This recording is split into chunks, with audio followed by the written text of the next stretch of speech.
kita bisa mengatakan bahwa industri film ini kena pukulan sangat besar karena pandemi ini. Yang mana sebelumnya kontribusi industri film Indonesia ke GDP di tahun 2019 adalah sebesar 15 triliun. Ini adalah angka estimasi penghasilan dari bioskop, dari uang yang berputar di fee-kru, biaya produksi, dan pasca, marketing, dan sebagainya. Nah, salah satu pemasukan dari sektor perfilman adalah pajak hiburan yang dipungut oleh pemerintah daerah, yang mana pemerintah pusat yang mengatur regulasi untuk besaran tarif pajak terutang untuk pajak hiburan dan pajaknya sekitar 10-35% tergantung daerah.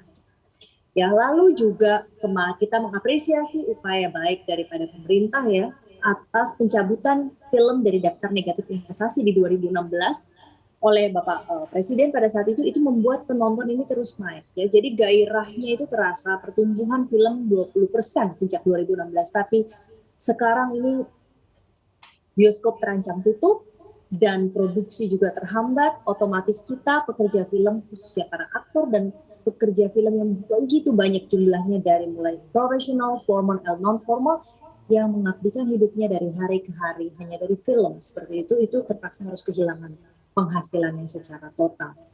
Jadi jumlah penonton film Indonesia per 2016 itu mencapai 37,2 juta penonton ya dari 116 film. Per 2019 sampai 51,7 juta ya. Sejak tahun 2016 sampai 2020 perfilman Indonesia ini sudah mengirimkan 34 film untuk ditayangkan dan berkompetisi di banyak festival film dunia termasuk beberapa penghargaan yang bergengsi. Jadi data bioskop ya ada 420 lokasi bioskop se-Indonesia setara dengan 2.117 layar di 115 kota kabupaten.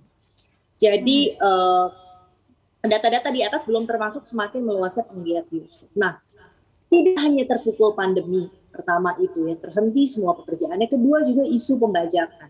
Isu pembajakan ini begitu masif dan merugikan tidak hanya produser tapi negara. Begitu besar dirugikan akibat pembajakan. Nah, hal ini khusus kami sampaikan juga bahwa permasalahan-permasalahan di lapangan, kondisi di lapangan seperti apa. Mungkin Bapak Presiden selama ini kan dan juga pihak kementerian ya, pihak pemerintah dalam hal ini tidak melihat langsung sikon di lapangan seperti apa. Nah saya berhadapan langsung dengan teman-teman artis, berhadapan langsung dengan kru film, saya tahu bagaimana sulitnya tidak hanya industri tapi manusia-manusia yang terlibat di dalamnya.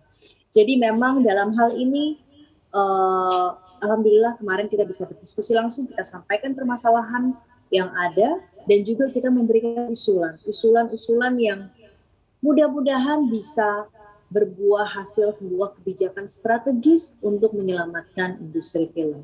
Di antara kebijakan-kebijakan yang kita usulkan yaitu adalah stimulus ekonomi terkait dana PEN untuk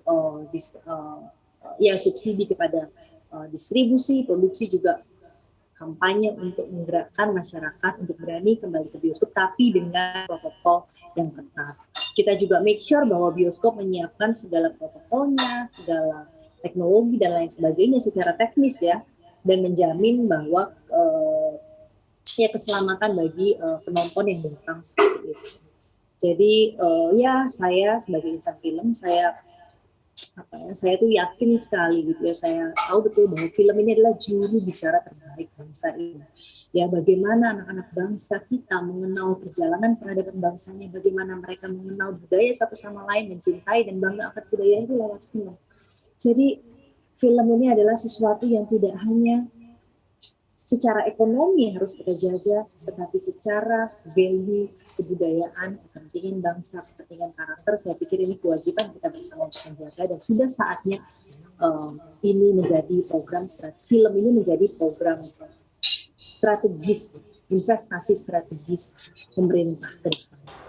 Nah, bagi Anda yang ingin mengikuti berita ekonomi dan juga bisnis, jangan lupa untuk install CNBC Indonesia di App Store dan juga di Play Store.